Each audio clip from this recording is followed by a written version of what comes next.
Hello, beautiful souls. Welcome back. It's your girl, Princess Leah 888, and we are on day 5 of our chakra balancing series, and we're in the heart. The heart. And I actually love that I just so happen to be drawn to this Wicked for Good shirt that I got when I went to go see it with my baby sis, Vita. Shout outs to you. And then I also just had lunch with my aunt, and she and I went to go see it together. And so, of course, I wore it with her. So shout out to you too, Auntie Phil. I love you. Auntie Phyllis, I love you so much. She is my auntie mom as well. And don't know where I'd be in life without her. Speaking of heart chakra, the heart chakra and the high heart chakra are the two colors and the two chakras. We don't realize that our heart actually has two chakras, and we actually are representing wearing both of the heart chakra colors with this Wicked for Good shirt, pink and green. The green is that balance of unfurling back to love. Green is blue and yellow mixed together, which is the throat chakra and your solar plexus blended. And that is the higher realms, your feminine energy, non-physical realms, which is the throat and up, with your third eye and your crown and your soul star.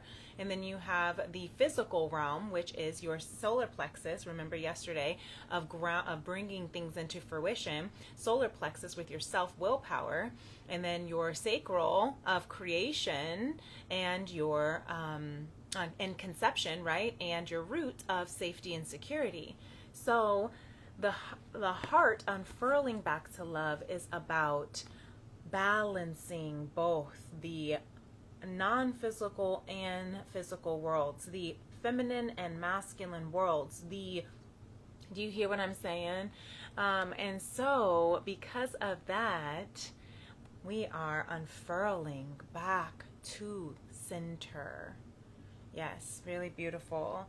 And then the high heart chakra is our higher self. It's the ecstatic, blissful, filled self. This is when you see, I'm hearing the love that you are, sees the love in another. That is your high heart chakra activating. And I was looking for the cards in the Beyond La Maria deck, and the harmonic flight wanted to kind of flip through around my fingers, and I said this one wants to stay out. And this is exactly high heart chakra energy and heart chakra unfurling back to love, because the harmonic flight is the twin flame card, or the divine counterpart card, soulmate, high vibrational soulmate card, however you want to call it. This is when you see the highest version of yourself in another, and you see the highest version of them in you. And I'm hearing this quote. You know how there's this saying, there's a saying I heard. There is a saying, right? You lose yourself, to lose yourself in someone, okay? My beloved was saying that to me the other day, and I'm thinking to myself, and I'm realizing now that that phrase sits differently with me than it does with others, because harmonic flight is about not losing yourself in another, but finding yourself in your beloved. You hear what I'm saying? Let me say that again.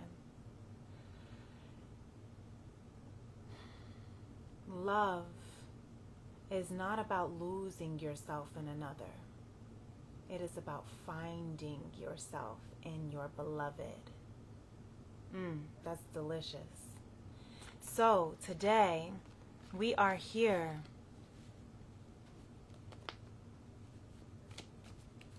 with this high heart. Ooh, I'm about to start shuffling, but actually we're going to read When I was shuffling, I saw the Lover's card want to peek out. And I also saw, which is a harmonic flight, this would be considered the Lover's card, similar in Tarot, which is divine counterpart. God orchestrated, God created, God intended partner for your highest heart. Unfurling back to love. So we're going to read it. We're going to read them both, okay? We're going to read them both. I don't have my glasses. Maybe I should grab my glasses so I can so I'm not skipping over words. It's not close enough, so I see him. I see it over there, but I don't know if I feel like running. If it gets too bad, then we'll see. Right now, we're okay. So the heart chakra, this green, unfurling back to love. Let's start with the unfurling back to love. Love for oneself and others, relationships, compassion, forgiveness, empathy, connection, receptivity, acceptance, and generosity. This chakra card represents love in many forms. It reminds you that everything in life can unfold into love or fear.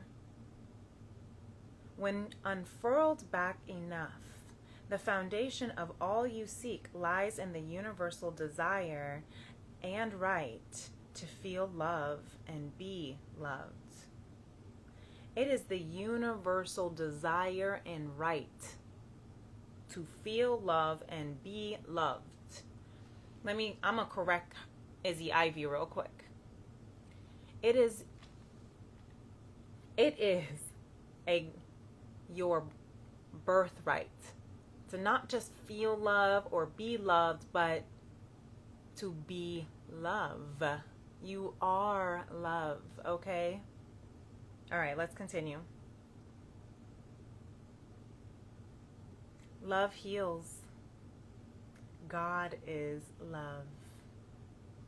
There is the force. There is a force that will change the world, and it is called love. To restore back to the heart chakra, count everything in your life that you're grateful for. Think of all those you love and how that wonderful feeling radiates from your heart.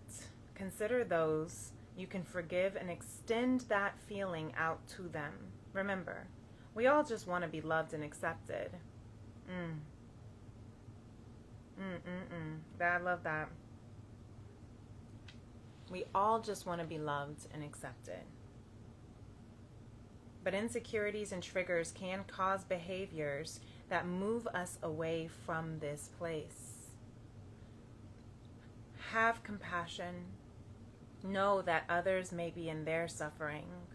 Expand your awareness and heart-centered radiance for all beings on the planet. Encapsulate Earth in loving compassion. Bask in the blissful feeling of the planet in all of its perfect balance, loving you back.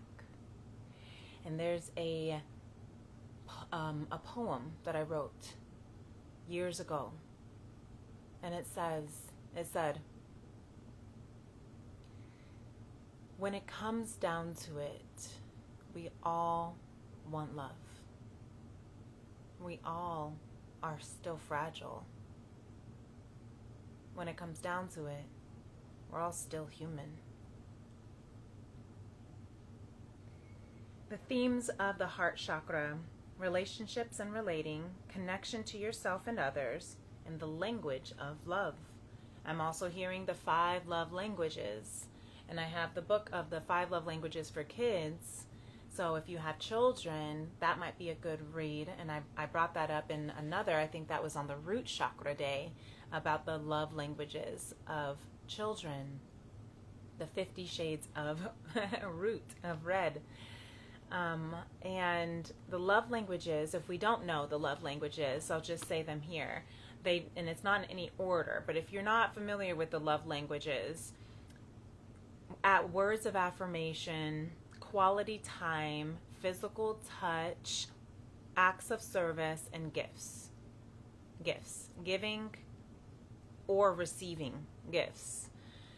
Now, love languages are also, it's not that we only speak one love language, but we have specific languages that we feel love from doing that act or speaking that language a little bit more when we give it and when we receive it. You might actually speak a different love language when you're giving love than when you are receiving love. And it's important to know which one you are speaking and which one you are understanding.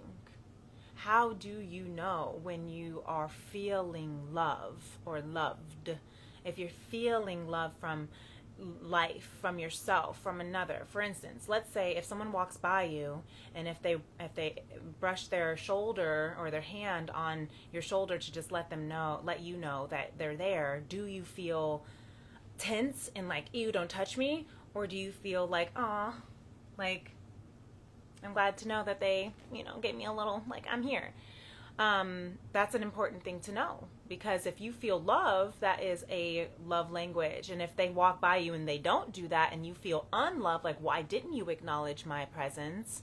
Then that actually might also be an indication that your love language, one of your top love languages, might be physical touch. We all need them. We all need the love languages to survive. Okay? All of those languages need to be practiced, and that's what it talks about in the love languages for kids.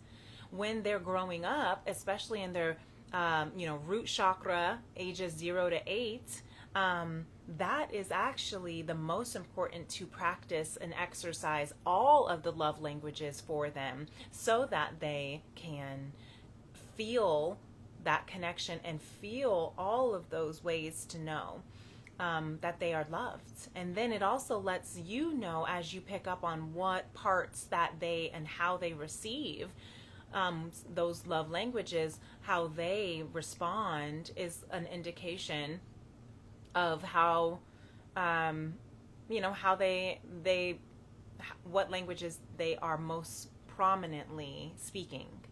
As parents, we might think that we're speaking a certain love language, and we might think that we are we might think that we're offering a certain love language, and that we want to receive a certain, and I'm saying this with parents because it's coming on my heart right now, because it's been speaking to my spirit about understanding your child's love language. Something I realized growing up is that I felt like I grew up into a family where my love language, I felt like I was speaking a different language. And it wasn't just love. And it's interesting, I'm getting this tickle in my throat because it's like almost saying, like, don't talk about it.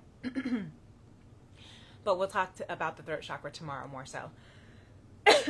So the tickle in my throat, speaking up on what your love language is very important. I might have to get my water because it's like a tickle. One momento.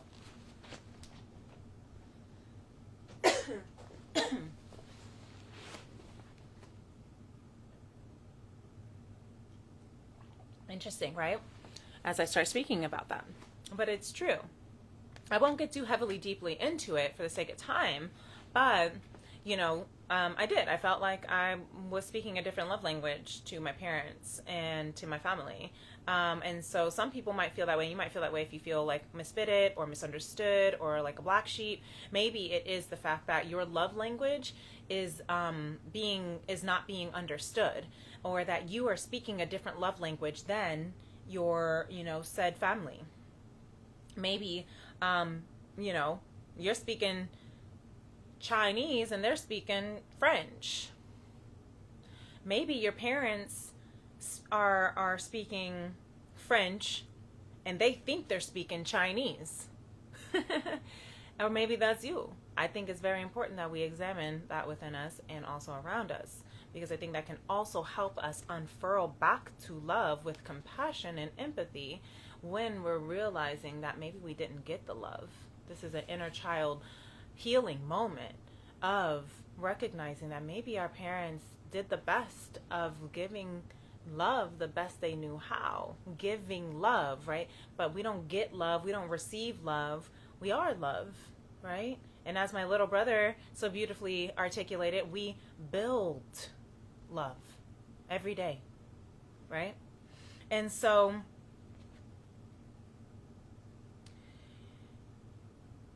it's very important that we know what love language we are speaking, what love language we feel like we might speak a different love language and hear a different love language, or receive a different language, understand a different language. Does that make sense? Am I making sense, or am I just jabbering? I'm going to try not to over explain it too many times in different ways. If it's landing with you, great. If not, that's okay too. Maybe we'll have a whole nother session on love language about it. So yes, healing position of the heart chakra is over the heart, and the color wash is green, a soft emerald green.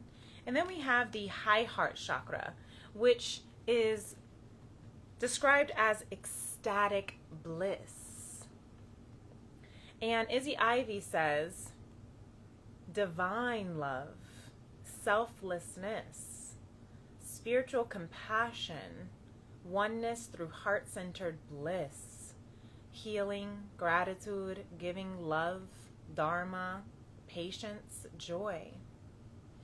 This card taps into the blissful oneness we feel as we drop away our edges and protective containers. This is the place where we feel held and seen, enough to flow into oneness, where the eternal part of me meets the eternal part of you. And that is the definition of Namaste. The light within me honors, cherishes, loves, adores the light within you. This is the selfless state where your higher selves commune for illuminated perspective on how we share, gift, and lift others in our joyful overflow. To restore the high heart chakra, consider your life purpose by exploring what allows you to give in joy. To give in joy.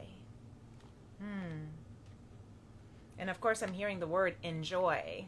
Enjoy is to be in joy in whatever it is that you're doing. That's how you enjoy what you're doing. Wow, love that. Thank you, Spirit. The healing position of the high heart chakra is the thymus gland, which is behind your sternum, a little above the heart. And it's an iridescent pink. Beautiful. I'm also hearing the mirror. Okay. So let's see, with our Healing Power of Color by Betty Wood, how to use color and improve your mental, physical, and spiritual being, or well-being. Let's read about green, and then we'll read about pink. Green is also sometimes chosen as a compensation for rejected blue, and this suggests a proud and rebellious demand for independence. The green in this test has more blue than yellow, thus becoming blue-green and the color of the ego. Interesting. Therefore, someone who puts this in a prominent position places a high value on the I, his own self-awareness and self-affirmation. So, if this is your most favorite color, it reveals, subject to its companion colors, a desire to increase self-assertiveness. You may have a somewhat idolized picture of yourself and expect others to recognize this also. Green is proud and unchanging and very aware of his ego. Loss of face for greens, green people, green auraed people is how she kind of is explaining it. With if your aura is prominently green. Loss of face for greens often result in ulcers and digestive and stomach upsets. Interesting. The color does, of course, have a positive side, as its inherents are often forced to find expression in a quest for better conditions, improved health, and so on. And here we have the reformer. Unfortunately, green does not tend to moralize to others and put himself on a pedestal. Green likes to impress and would rather be admired than loved. But those who reject green and place it in a weak position also want these things, but feel unable to achieve them and therefore suffer from a sense of pressure, sometimes exploding outwardly as a chest or heart complaint. Rejected green therefore means, according to Lucier, anxiety to liberate himself from the tensions imposed by non-recognition. Wow. Y'all hear that?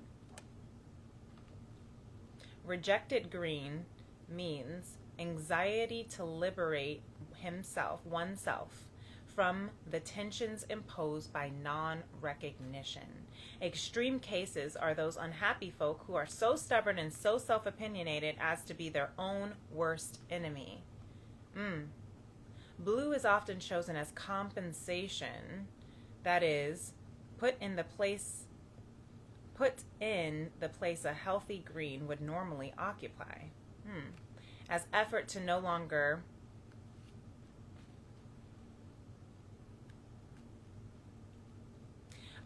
sorry, I'm reading this and then I'm like rereading it. Blue is often chosen as compensation as effort is no longer required. Red compensation reveals itself in loss of self-control and impatience. Green is a normal position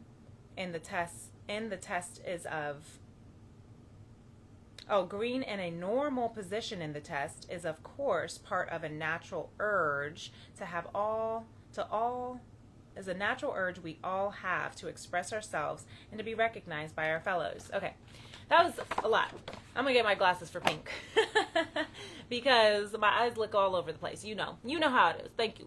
But I am hearing that is very interesting that the blue-green is kind of that ego, and the interesting thing about the needing recognition when you have that blue in there, because that throat chakra, and as I was talking about the love languages and the disconnection and the love language barrier between my family and parents, you might have experienced that too. And that's where maybe there's a little muffle or muddle of that blue trying to compensate so that you can't be recognized. I'm hearing middle child syndrome. Raise your hand if you're a middle child. Like this video if you are a middle child and you know what I'm talking about, where you feel maybe a feeling of unlove because of being unrecognized. Middle children have the tendency to have been the forgotten child, right? So let me grab my glasses so that we can go into pink and hear more about the healing power of pink and the aura that it represents in us. So one moment, one more time. I should have grabbed it when I grabbed my water, which is kind of funny that I didn't. All right, so, and then we'll see what message from Spirit in the Star Child Akashic Tarot Spirit wants to say. Get this. Gotta clean it. So let me know what you guys think about this. What is it, based on what I'm seeing about the love languages today and what we've been learning with the chakras, how is this resonating with you?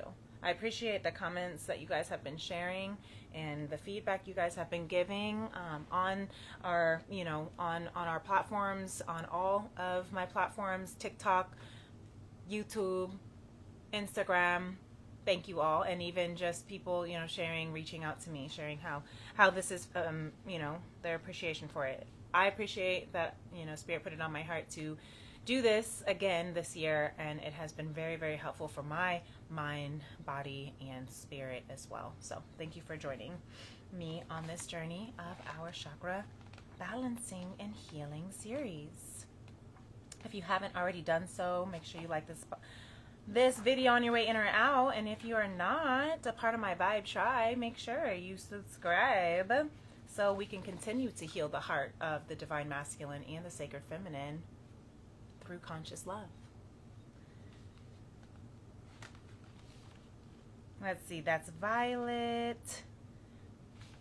Pink, here we are. Pink is a lovely color to have in the aura, denoting love and affection, kindness and gentleness. Too much may indicate a rose-colored spectacles type of person, but they are usually warm and responsive people who are rarely aggressive or overwhelming in any way. A fair leavening of pink in the aura makes up for a lot of deficiencies and shows a nice balance when mixed with any of the other positive colors. We like that. See, of course, I put my glasses on when it's the shortest, the shortest one, but that's okay. My eyes were getting tired reading all that. But that was beautiful. So, and that is very much high heart, ecstatic bliss, higher self, selflessness, seeing the love in me, in you. Okay?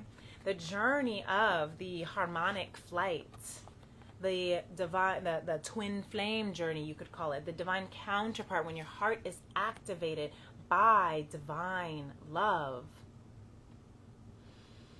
you are going to face the opportunity to rise into your highest version, essence of love. Or you can choose to stay where you are, limited, scared, and I'm hearing partially in love. But love and fear can't be in the same room. Therefore, if you choose to stay in fear instead of love, then you are missing out on all of its blessings and beauties. Beautiful. Knight of Cups. Exactly. This is the card of offerings, of proposals in love or emotional fulfillment. The Knight of Cups is the messenger to bring you, to offer you, to propose something to you. Look, and Queen of Cups, beautiful energy. All cups, all heart based, all chakra. I'm hearing heart chakra based and love based. And you have the sun underneath that, which is your pure bliss, light within you. So even if, Four of Cups under that, even if you have been battered, broken, and bruised in love before, let me try to get that. I don't know if it's gonna, I don't think it's gonna clear. It's just gonna be a little fuzzy, I apologize. But this Four of Cups as well is about emotional heartbreak, and this one in particular is about, you know, being hurt, violated, and not being open to the cups that are standing upright because of how painful this spilled cup has been. But beloved, you have an incoming offer. You might be getting proposed to, or a offering of moving from one level to the next. So if you are single, you may have an incoming offer. This with this heart chakra energy, as you are cleansing and clearing your heart chakra to balance to a healthy and matured and compassionate Queen of Cups kind of level of love, conscious love is what I'm hearing. Or if you're single, then that offering's going to come in. Or if you're talking to someone, that could move into the next, maybe making it an official title. If you are already in a official relationship, that might move into an engagement, to get engaged, or to move in to together, or to, if you're engaged, you're going to be moving into the next step of marriage. If you're married, maybe you're going to be having a baby. These are all things that I'm hearing as we are cleansing and clearing and maturing and healing our heart chakras. Our heart and our high heart chakras. Move with compassion for the wounding that you've had in the past. The divine masculine stores the wounds in the heart chakra. And so as we are clearing those wounds, that's why my mission is to heal the heart of the divine masculine and the sacred feminine through conscious love. Because the feminine stores the wounds in the sacral, as we talked about during the sacral chakra day. The divine masculine is learning how to unfurl back to love, because again, that balance, that truth, that bliss, that joy, that ecstasy that we are all entitled to is something that we're also, I'm hearing, most deprived of. And that can be because we have been so scorned, and once burned, twice shy. So now we have all these protective mechanisms, and this is the divine masculine within us, right? And I'm also hearing the masculine collective has been distorted for so long because of those false expectations around how a masculine has to be, has to show up, because masculine energy is the bringer into fruitioner, right? Is the physical aspect of the yin yang, of the polarities. So if you're thinking about it in the physical aspect of the masculine, it's typically connected to men, the male species, the men gender. But because of that, there can be a really, I'm hearing distorted, there has been a really distorted expectation around what a man has to perceive as macho. Remember that song? Macho, macho man. I want to be a macho man. And so we got this idea that a macho man is the man that we want. What is that we got to be? And what is even that? A man that has no emotion. A man that's only get it done. Big bub. I don't know. You tell me what a macho man is for you, right? But we have had this unfortunate, distorted figure in mind of what we think a strong, masculine man should look like. And as an Aries woman, I have grown into my masculine. I hold a very sacred space in my heart for the divine masculine, because I understand this masculine energy a little bit, ruled by Mars, planet of war, the emperor in the tarot. It does take a certain kind of strength and firmness and discipline to navigate our feminine energy of emotions and creative ideas and that area, that non-physical space, and to ground that into the physical realm, the physical earth, and to create something manifested into actual fruition, does take a lot of firmness and discipline, right? However, it doesn't have to mean cut off your emotions, but a lot of men and boys are taught and I have a son, and that is the balance right now, is trying to make sure he does not cut himself off from his emotions, because he is a beautiful Sagittarius sun and a Leo rising, but a Pisces moon. And if you know that, what that means, you know he is a strong-headed, passionate, and emotionally intuitive being. However, when you got a strong young man in the making, and he also has very attunely emotional connections to source,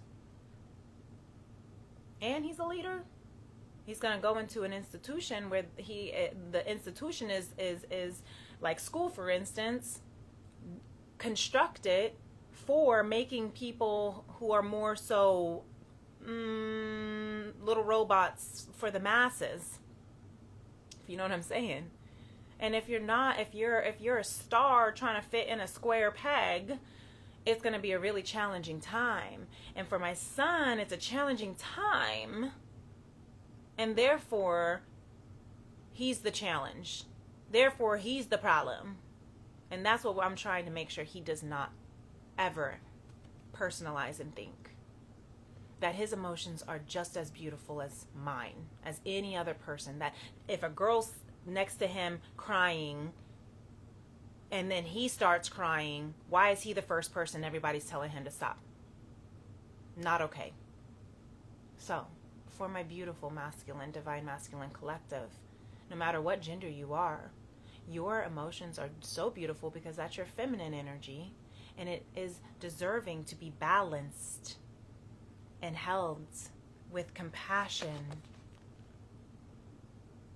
because you are just as strong in your tears than you are nailing a head, building a house and racing a car and punching someone in the face. Like, you think that that's strong? You'd rather punch someone in the face than to just be able to feel it and heal it and move through it? I mean, it's relative, I guess. But punching in the face is a reactionary response, still built on an emotion, a feminine emotion of anger. It's a little bit of a darker emotion, a feminine emotion, but it's still there. It's still relevant. It's still valid.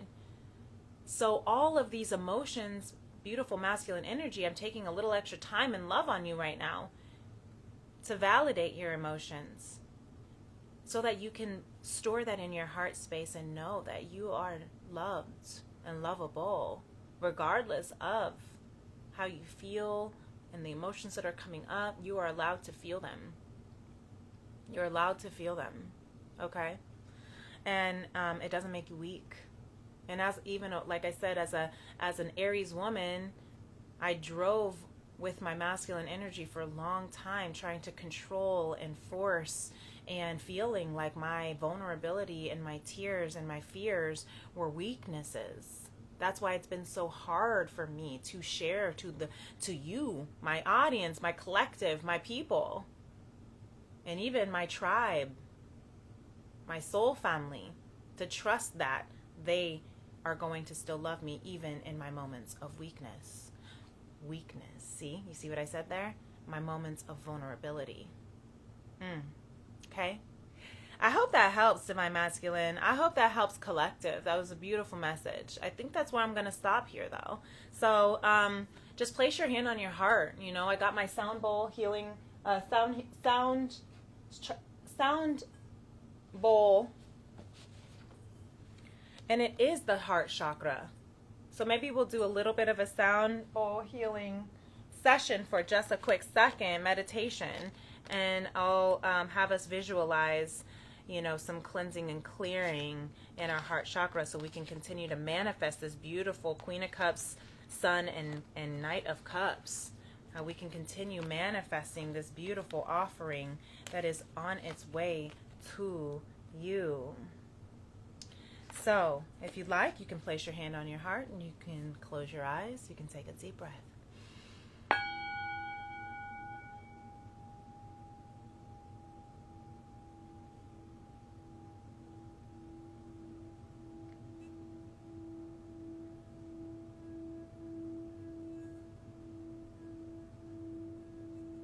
Now imagine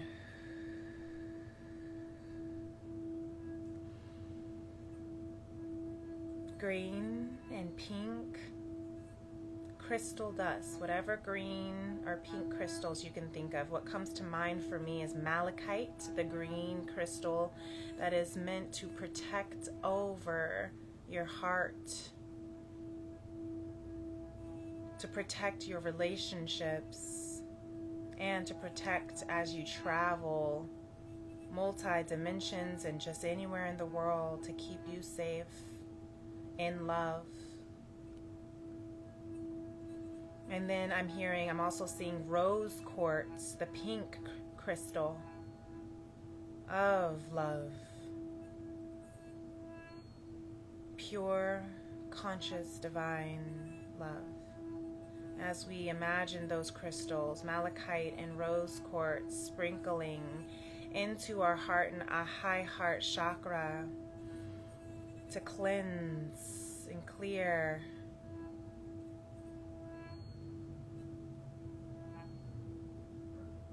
to balance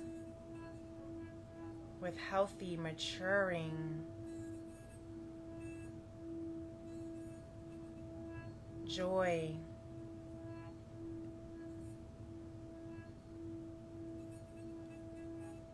never-ending ecstasy and bliss, unconditional trust,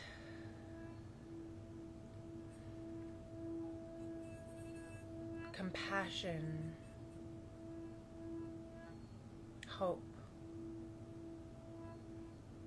I'm hearing 1 Corinthians 13, my favorite biblical passage of all time.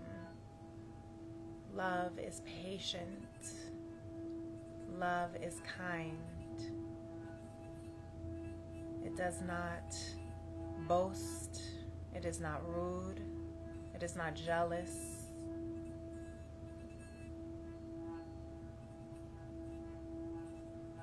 It is not easily angered. It keeps no records of wrongs. It does not delight in evil, but rejoices in the truth. Love always protects, always trusts, always hopes, always perseveres. Love never fails.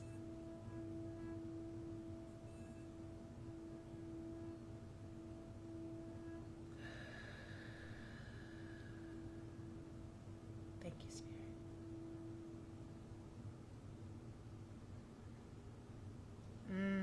That is beautiful, beautiful, beautiful, beautiful energy.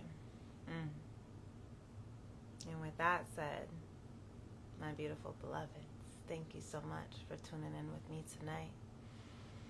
And until tomorrow, I will see you on the next moon. Peace and love. Namaste. Bye.